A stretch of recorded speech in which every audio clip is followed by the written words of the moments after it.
अस्सलाम वालेकुम मेरे भाइयों। मुफ्ती सलमान अजहर साहब क्या बोल रहे किसानी के बारे में वीडियो पूरा सुनना है। वीडियो शुरू करते हैं। है देखते क्यों नहीं? एक रोटी का टुकड़ा, एक रोटी लेके आओ। हाँ, इस पर सबका कंट्रोल है। अगर गेहूं की रोटी है तो किसान ने बोया होगा, फसल उगाया होगा, कटाई किया होगा, उसके बाद बाजार में गेहूं आए होंगे। वहां तक भी कितने गेहूं आपको खरीदना है वो आपका इख्तियार है। 1 किलो लेना, 2 किलो लेना, आप लो। आटा बारीक पिसवाना है, मोटा पिसवाना आपका इख्तियार है। आटे के बाद रोटी बड़ी बनाना है, छोटी बनाना है, आपका इख्तियार है। तेल वाली बनाना है, सूखी बनाना है, आपका इख्तियार है। रोटी बेल करके बनाना है, हाथ से मार के बनाना है, आपका इख्तियार है। रोटी पूरी बन गई, लुकमे 4 करके खाना है कि 6 करके खाना, आपका इख्तियार। सब यहां तक तो तुम्हारा इख्तियार। चबा करके निगल जाने के बाद उस रोटी से गोश्त कितना बनना है, खून कितना बनना है, पीप कितना बनना है, इसमें तुम्हारा कोई इख्तियार नहीं।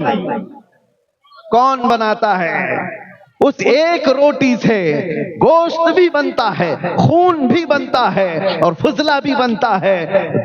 जिस्म की जो जरूरियात है, मनी के कतरे भी बनते हैं। एक रोटी खून कैसे बनाती है, मनी का कतरा कैसे बनाती है, गोश्त कैसे बनाती है और माँ के सीने में दूध कैसे बनाती है, ये तमाम चीजें एक रोटी। पता ये चला जब तक मुंह से बाहर है मेरा कंट्रोल है, मुंह के अंदर जाने के बाद खालिक कायनात के निजाम में चला जाता है।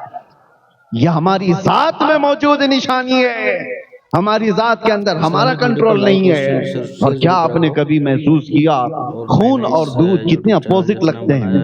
ना उनकी रंगत में कोई मुशाबहत है, देखने में कोई मिसल लगता है, एक लाल और एक सफेद। ना खुशबू में, दोनों में कोई मेल जूल है।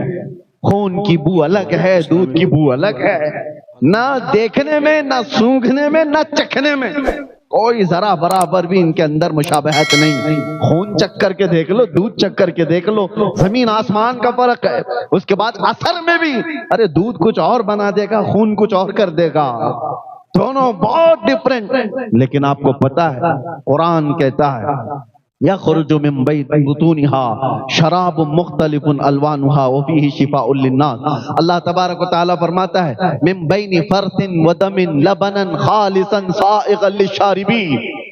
3 चीजें, एक दूध, एक खून और एक गोबर। 3 अपोजिट चीजें दिख रही होंगी आप।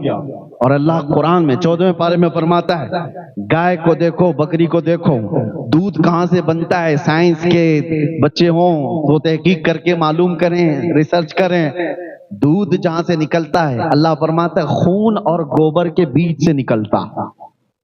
खून और उसके गोबर के बीच से दूध को निकाला जाता है। कुरान में रब ताला फरमाता है मिन बैनि फरसिन व दमिन लबनन खालिसा, खालिस दूध हम गोबर और खून के दरमियान से निकालते हैं। साइगन लिशारिबीन, पीने वालों को खुशहाल कर देता है। दूध जब आता है ना उसमें खून का मजा मिलता है, ना रंग आता है, ना बू आती है, ना गोबर का रंग है, ना मजा है, ना कोई चीज। ये दोनों चीजें जरा बराबर भी दूध को असर नहीं करती। तुम भी अपने हाथ में लेकर के दूध या एक प्याले में लेकर के बैठो और दूसरा प्याला गोबर का, तीसरा प्याला खून का, और उसके बाद तीनों को मिलाकर दूध उसमें से निकाल करके दिखा दो, तब तुम्हारी कुदरत पता चल जाएगी।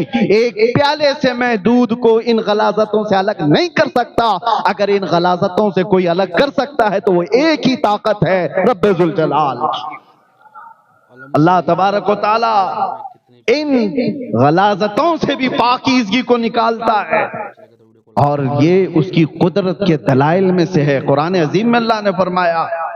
और फिर ताकत और कुव्वत की बात, दुनिया बहुत कुछ आज तरक्की कर चुकी होगी। ये घास फूस से निकल करके अब आसमान से बात करने वाले इमारतों में आ गए।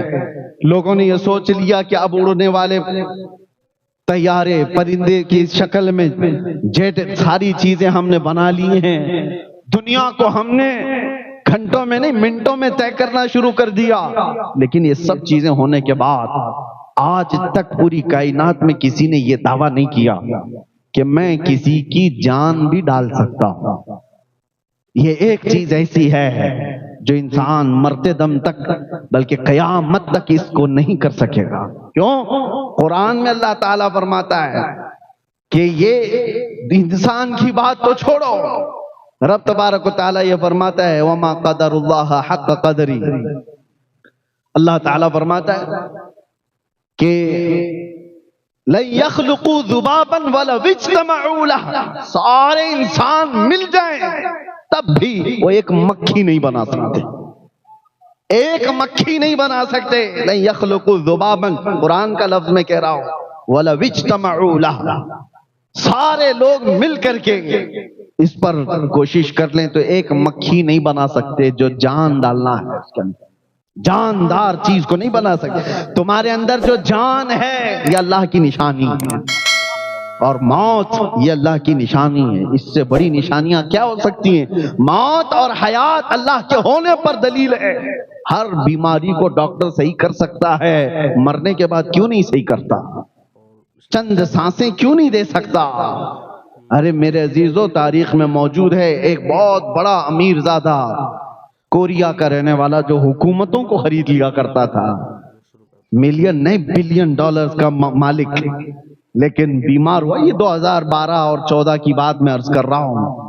ایک بہت بڑی ٹیلی فون کمپنی کا مالک دنیا میں جس نے پورا ہنگامہ مچا رکھا تھا، بیمار ایسا ہوا کہ بستر پر گرا. جانتے ہو پر ڈے اس کو ڈاکٹر دیکھنے کے لیے جو آتے تھے 1 کروڑ کا خرچہ تھا. 1 کروڑ پر ڈے. سارے لوگ مل کر 6 سال تک اس کو بستر سے اٹھانے کی کوشش کرتے رہے، اور 6 سال میں کتنے کروڑ جا چکے ہوں گے؟ کروڑوں. لیکن 6 سال کے بعد دنیا کے ٹاپ لیول کے ڈاکٹرز نے اپنی عاجزی کا اعلان کیا اور کہا کہ صاحب ثروت جنہوں نے کئی 100 کروڑ کے خرچ کر چکے ان کی سانسیں بند ہو چکی، ہم نہ بستر سے اٹھا سکے نہ ایک سانس زیادہ دے سکے. ہمارے زندگیوں میں جو سانسیں چل رہی ہیں خدا کے. کتنی پیاری بات بتائیے مولانا مفتی سلمان ندوی صاحب نے کسانوں کے بارے میں بھی. ایک روٹی کتنی آسان لگ رہی ہے کے لیے، اور اس کے بعد اس کے پیچھے کی محنت کتنی ہے کسانوں کی. کیا بات ہے مفتی صاحب. السلام علیکم. کمنٹ